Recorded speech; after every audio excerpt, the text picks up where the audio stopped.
கிறிஸ்துவுக்குள் பிரியமானவர்களே, கர்த்தரும் இரட்சகருமாய் இயேசு கிறிஸ்துவின் ஈடின் நாமத்தினாலே உங்கள் யாவருக்கும் என் அன்பின் வாழ்த்துக்களை தெரிவித்துள்ளேன். தேவன் அருளிய அப்பம் பிரேயர் மினிஸ்ட்ரி சேனல் மூலியமாக உங்களோடு சந்திப்பதில் மிகுந்த மகிழ்ச்சியுறேன். தினம்தோறும் அதிகால வேளையிலே பரிசுத்த வேதத்திலிருந்து நாம் ஒரு பகுதியை தியானித்து நம்முடைய குடும்ப பாதுகாப்பிற்காக நாம் ஜெபித்து வருகிறோம். அதிகால வேளையிலே அபிஷேகங்களை பெற்றுக்கொள்ள புதிய நாளுக்காக இணைந்திருங்கள். பரிசுத்தமுள்ள ஓய்வு நாளிலே எத்தனையோ குடும்பத்திலே அழைத்து கிளம்பிட்டு இருப்பீங்க. 36ஆம் சங்கீதம் 7 முதல் 10 ஆகிய வசனங்கள், தேவனே உம்முடைய கிருபை எவ்வளவு அருமையானது, அதனால் மனுபுத்திரர் உமது செட்டைகளின் நிழலிலே வந்தடைகிறார்கள்.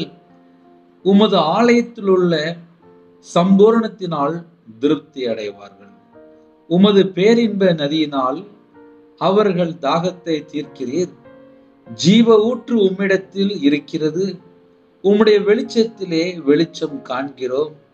உம்மை அறிந்தவர்கள் மேல் உமது கிருபையையும் செம்மையான இருதயர்களும் உள்ள மேல் உமது நீதியையும் பாராட்டி அருளும். ஹல்லேலூயா. செம்மையான இருதயம் உள்ளவர்கள் மேல் உமது நீதியையும் பாராட்டி அருளும்.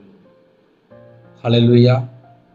கர்த்தருடைய பிள்ளைகள் யாரெல்லாம் அதிகால வேளையிலே பரிசுத்தமுள்ள ஓய்வு நாளிலே ஆலயத்தில் கிளம்புறீங்களோ, ஆலயத்தில் உள்ள சம்பூரணத்தினால் திருப்தி அடைவார்கள்.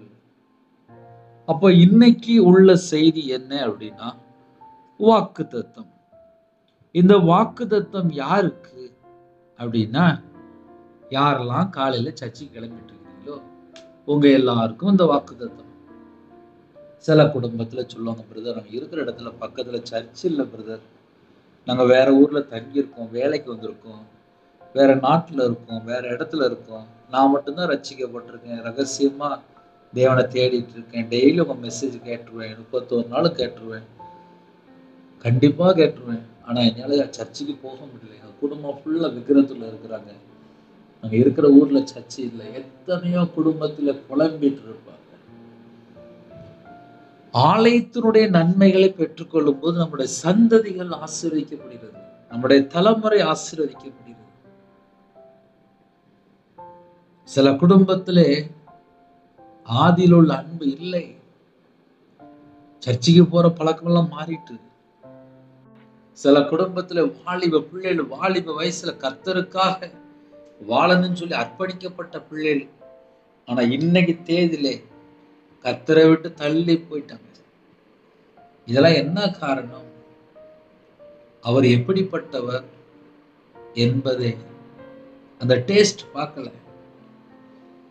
சில குடும்பத்திலே தேவன் எப்படிப்பட்டவர் என்று சிலர் மட்டும்தான் நல்ல ஆழமா தெரிந்து இருக்காங்க. சில குடும்பத்துல எப்படினாலும் வாழலாம் அப்படின்னு சொல்லிட்டு புது வருஷத்துக்கு போயிடுவாங்க, கிறிஸ்துமஸுக்கு போயிடுவாங்க, பெரிய வெள்ளிக்கிழமை போயிடுவாங்க, ஈஸ்டருக்கு போயிடுவாங்க, வருஷத்துல ஒரு 4 நாள் போயிடுவாங்க, கல்யாண வீடு தான் போயிடுவாங்க, ஃப்ரீயா இருந்தா போவாங்க, ஏதாவது ஒரு காரியம் வந்துச்சு அப்படின்னா போவாங்க, அவ்வளவுதான். இதெல்லாம் ஏன் காலையில சொல்ல வேண்டியது அப்படின்னா, ஆலயத்தினுடைய நன்மைகளை பெற்றுக்கொள்ளணும், சம்பூர்ணமாக பெற்றுக்கொள்ளணும், நம்ம வாழ்க்கை திருப்தியா இருக்கணும் அப்படின்னா தேவனுடைய சமூகத்திலே, தேவனுடைய பிரசன்னத்திலே, தேவனை ஆராதிக்கிற இடத்திலே, அவருடைய ஸ்தலத்திலே, அவருடைய வீட்டுக்குள்ளே நம்ம போறது எவ்வளவு முக்கியம். இப்ப சில குடும்பத்திலே கையில பைபிள் எடுக்காம சர்ச்சுக்கு போறாங்க, அது ஒரு வேதனையான காரியம். வீட்டுல பைபிள் இருக்கு, செல்போனே போதும், இதே போதும் இதே போதும் அப்படின்னு சொல்லிட்டு இப்ப செல்போனே தூக்கிட்டு போக ஆரம்பிச்சிட்டாங்க. ஞாயிற்றுக்கிழமை செல்போன்ல நல்லது பாக்குறாங்க, மற்ற 6 நாள் என்ன பாக்குறான்னு சொல்லி கேட்டா நிறைய டவுட்டா தான் இருக்கும். 24 மணி நேரத்திலே ஞாயிற்றுக்கிழமை சர்ச்சுக்குள்ள இருக்கும்போது மட்டும் அந்த வசனத்தை செல்போன் மூலியமா பார்ப்பாங்க. மற்ற 6 நாள் வீண் வார்த்தை, ஃபேஸ்புக்கு, வாட்ஸ்அப்பு, யூடியூப் எல்லாம் செல்போன்ல, அதுல தேவையில்லாத ஒரு 4 காரியம் பார்த்துட்டு இருப்பாங்க. பரிசுத்தமுள்ள தேவன் நம்ம ஆராதிக்கிற தேவன். பரிசுத்தமுள்ள தேவனை ஆராதிக்க போகும்போது நமக்குள்ள ஒரு பயம் இருக்கணும். நம்ம வாழ்க்கை கர்த்தருக்கு பிரியமானபடிதான் இருக்கா, இல்ல கர்த்தரை விட்டு தள்ளி போய் நம்ம வாழ்ந்துட்டு இருக்கிறோமா? நிறைய குடும்பத்துல பயமே இல்லப்பா. கர்த்தருடைய சமூகத்து பிள்ளைகள் போது பயமே இல்லை. இப்ப நிறைய குடும்பத்துல பெருமை வந்துட்டு, கொஞ்சோண்டு நகை, கொஞ்சோண்டு பணம், கொஞ்சம் வீடு, கொஞ்சம் காரு, கொஞ்சம் செழிப்பு, கொஞ்சம் திருப்தி, இதெல்லாம் வந்த உடனே ஒரு பெருமை வந்தது. சில குடும்பத்துல பெருமை வந்ததுனால கண்கள் அடைக்கப்பட்ட நிலைமையா இருக்கு. சர்ச்சுக்குள்ள போகும்போது கூட கர்த்தரை குறித்து ஒரு பயம் இல்லை. இதெல்லாம் நிறைய வீட்டுல நடந்துட்டு தான் இருக்கு, நிறைய சபையில இருக்கு. கடைசி காலத்துல தேவனை அறிந்து கொள்ளாமல், அவருடைய மகத்துவங்கள் புரிந்து கொள்ளாமல், ஞாயிற்றுக்கிழமை குடும்பமா சர்ச்சுக்கு போகணும்னு சொல்லி போறாங்களே தவிர கையில பைபிள் எடுத்து வாசிக்கிற பழக்கம் இல்லை, ஜெபிக்கிற பழக்கம் இல்லை, தியானிக்கிற பழக்கமும் இல்லை. இதெல்லாம் நிறைய குடும்பத்துல இருக்கு. உள்ளதை சொல்லிட்டு இருக்கேன். தேவனே உம்முடைய கிருபை எவ்வளவு அருமையானது. புதிய ஏற்பாட்டில் கிருபையினாலே ரட்சிக்கப்பட்டீர்கள்.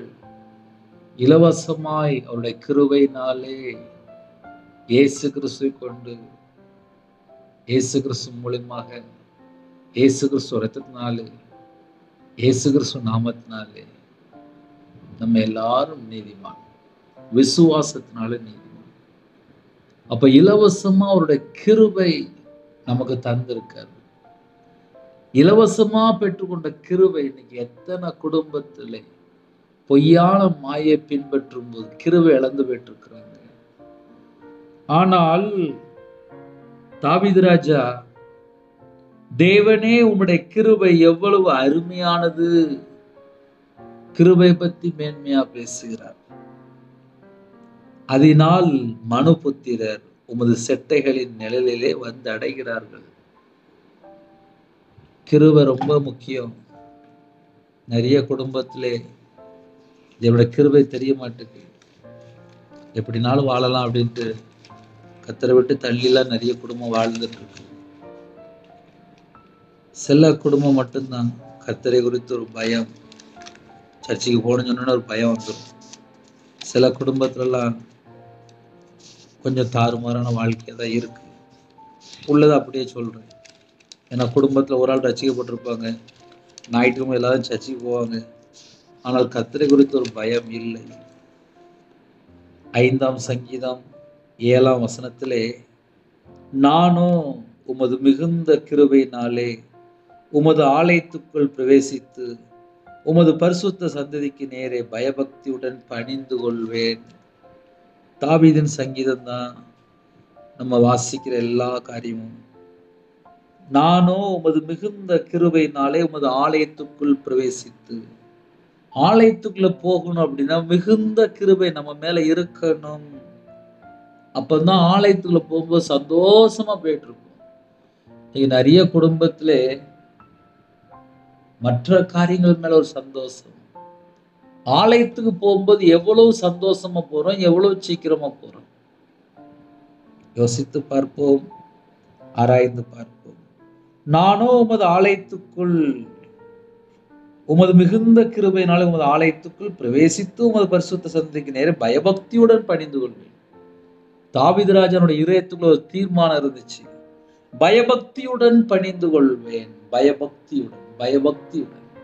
அப்ப பரிசுத்தமுள்ள ஓய்வு நாளிலே மிகுந்த கிருபை பெற்றுக்கொண்டு யாரெல்லாம் ஆலயத்துக்குள்ள பிரவேசிக்கிறாங்களோ உமது பரிசுத்த சந்ததிக்கு நேரே பயபக்தியுடன் பணிந்து கொள்வேன். பயபக்தி வேணும்.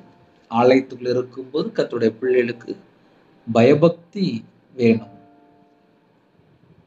உமது ஆலயத்தில் உள்ள சம்பூர்ணத்தினால் திருப்தி அடைவார்கள்.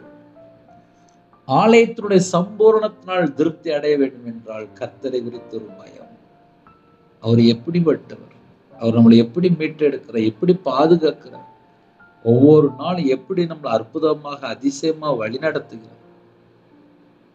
24 மணி நேரம் ஜீவ சுவாசத்தை தந்திருக்கிறார். கொரோனா நேரத்துல ஒரு 3 நாள் ஆக்சிஜனுக்கு ஹாஸ்பிட்டல்ல குடும்பத்துல அட்மிட் 3 லட்சம் ரூபா கொடுத்துருக்காங்க. 3 நாளைக்கு 3 லட்சம் கொடுத்துருக்காங்க. ஏன்னா ஹாஸ்பிட்டல்ல இடம் இல்லை. கஷ்டப்பட்டு பேசி ஐசியோடு போயிட்டு இருந்தாச்சு. ஒரு 3 நாள் தான் 3 லட்ச ரூபா காலி. அந்த 3 லட்ச ரூபா என்ன 3 நாள் என்ன நடந்துச்சுன்னு சொல்லி கேட்கும்போது ஆக்சிஜன் வச்சுருக்காங்க, கொஞ்சம் ஊசி போட்டுருக்காங்க, கொஞ்சம் பத்திரமா பார்த்துக்கிட்டாங்க, அவ்வளோதான். ஒரு 3 லட்சம் தான் காலி. இன்னொரு குடும்பத்தில் சொல்லும்போது சொன்னாங்க 25 லட்ச ரூபா காலி பண்ணியிருக்கேன் அப்படின்னாங்க. கொரோனா நேரத்தில் 25 லட்சம் காலி பண்ணியிருக்காங்க. அவங்கள்ட்ட கொஞ்சம் பணம் அதிகமாக இருந்துச்சு, 25 லட்சம் காலி பண்ணியிருக்காங்க. இதான் அந்த கொரோனா நேரத்தில் உள்ள காரியங்கள். அப்போ நம்ம இந்த நாளில் உயிரோடு இருக்கிறோம் அப்படின்னா மிகுந்த கிருபையோட ஆலயத்துக்குள்ள பிரவேசிக்கணும். உமது ஆலயத்துள்ள சம்பூர்ணத்தினால் திருப்தி அடைவார்கள். திருப்தி அடையக்கூடிய ஒரு வாழ்க்கை எங்கப்பா இருக்கு அப்படின்னா ஆலயத்துக்குள்ள வச்சிருக்காரு. இன்னைக்கு உலகத்துக்குள்ள போய் திருப்தியா எங்கேயாவது போய் வாழ்ந்துடலாமான்னு சொல்லி தேடி பார்க்காங்க. எங்க போனாலும் நிம்மதி இருக்காது. ஆனா ஆலயத்துக்குள்ள போனா திருப்தி இருக்கும். அவருடைய சமூகத்துல போய் உட்கார்ந்து பாருங்க, திருப்தி இருக்கும். இன்னைக்கு நிறைய குடும்பத்துல திருப்தி இல்லாம எத்தனை லட்சம் இருந்தாலும் சரி, எத்தனை கோடி இருந்தாலும் சரி, திருப்தியே இருக்க மாட்டேங்குது.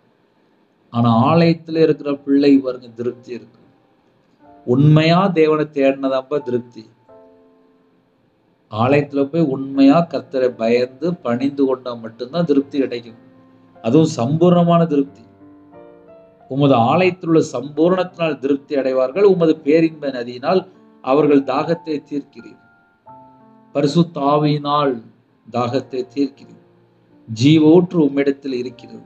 உம்முடைய வெளிச்சத்திலே வெளிச்சம் காண்கிறோம். நம்ம வாழ்க்கை வெளிச்சமா இருக்கணுமா? நம்ம தேவனுடைய ஆலயத்துக்குள்ள எவ்வளவு நேரம் இருக்கிறோம்? அவருடைய முகத்தில் உள்ள பிரகாசம் நம்ம மேல பட்டாலே போதும், நம்ம வாழ்க்கை வெளிச்சமும் மாறி. உம்மை அறிந்தவர்கள் மேல் உமது கிருபையையும் செம்மையான இருதயம் உள்ளவர்கள் மேல் உமது நீதியையும் பாராட்டி அருளும். நீதியையும் பாராட்டி அருளும் என்று தாழ்த்தி ஜெபிக்கிறார். இந்த புதிய நாளிலும் யாரெல்லாம் ஆலயத்துக்கு போறீங்களோ சீக்கிரமா கிளம்பி போங்க.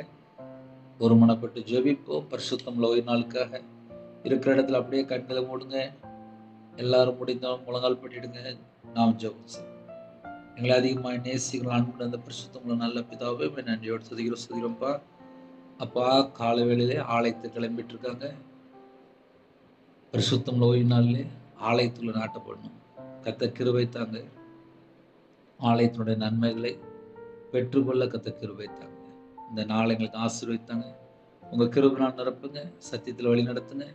பரிசுத்தவரால் நிரப்புங்க. ஜெப அபிஷேகம் தாங்க. தியானிக்கிற அபிஷேகம் தாங்க. பிறந்த நாள் கொண்டாடுறாங்க, திருநாள் கொண்டாடுறாங்க. கத்தர் அந்த குடும்பத்தை 1000 தலைமுறைக்கு ஆசிரியங்க. கற்பத்துவங்க ஜெபிக்கிறாங்க. தேவன் மனம் இறங்க வேண்டும். மாசமா இருக்காங்க. கத்தர் ஆசிரியத்தை கிருபைக்காக நன்றி. டெலிவரி போறாங்க. பரம வைத்தியர் கூட இருங்க. யாரெல்லாம் அப்பா ஹாஸ்பிட்டல் இருக்காங்களோ கத்தர் கூட இருந்து தாயும் பிள்ளையுமா மீட்டெடுங்க. கத்தரோட கரத்தில் அர்ப்பணிக்கிறோம். வாலிப பிள்ளைகளை உங்களுடைய கரத்தில் அர்ப்பணிக்கிறோம். எல்லா வாலிப பிள்ளைகளும் ஆலயத்தில் நாட்டப்பட வேண்டும். அபிஷேகத்தை பெற்றுக்கொள்ளணும். கத்தருக்கா வேறு பிரிக்கப்பட்ட ஜனமா இருக்கணும். கத்த கிருபை செய்யுங்க. அதிகால வேளையில யாரெல்லாம் வெளியில புறப்படுறாங்களோ முன்னும் பின்னுமா தேவ தூதரை நிப்பாட்டி பாதுகாத்துங்க. பரிசுத்தம்ல ஓய்வு நாளில் எல்லா தடையெல்லாம் நீக்கி எல்லா குடும்பத்தையும் ஆசீர்வதிங்க. உங்க நாமமே விடட்டும். இணைந்திருக்கிற எல்லா குடும்பத்தையும் கத்தர் வேல் அடைத்து மூடி மறைத்து பாதுகாத்துங்க. ஹாஸ்பிட்டல்ல பலவீனத்தோடு படுக்கல குடும்பத்தை உங்களுடைய பாதவில் அர்ப்பணிக்கிறோம். கத்தர் பூர்ண சுகம் தாங்க, தீர்காயுசு தாங்க. எல்லா பலவீனத்தையெல்லாம் நீக்கி போடுங்க. உங்களுடைய தலைமுள்ள கரத்தினாலே ஒவ்வொரு குடும்பத்தையும் தொட்டு சுகமாக்கித்தாங்க. உங்க நாமமே விடட்டும். இந்த நாளுக்குள்ள எல்லா தேவைகளை கத்த சந்திங்க. கத்தர் பொறுப்படுத்துங்க. தேவனர்களை அப்ப மினிஷா நம்முடைய கரத்தில் அர்ப்பணிக்கிறோம். துதிகான மகிமையெல்லாம் ஒவ்வொருக்கே செலுத்திடும். ஏசு கிறிஸ்துவின் பிதாவே ஆமென். தேவனுக்கே மகிமையுண்டதாக. கத்தர் தாமே உங்களையும் உங்கள் குடும்பத்தின் சகல காரியத்திலும் சம்பூர்ணமாக திருப்தியாக கத்தர் கூட ஆசீர்வதிப்பாராக. ஆமென்.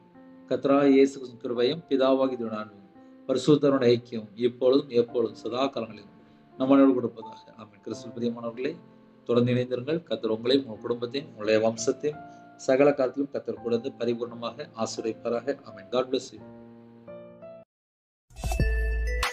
Thanks for watching. Please subscribe our channel. Click the like and share. Click the bell.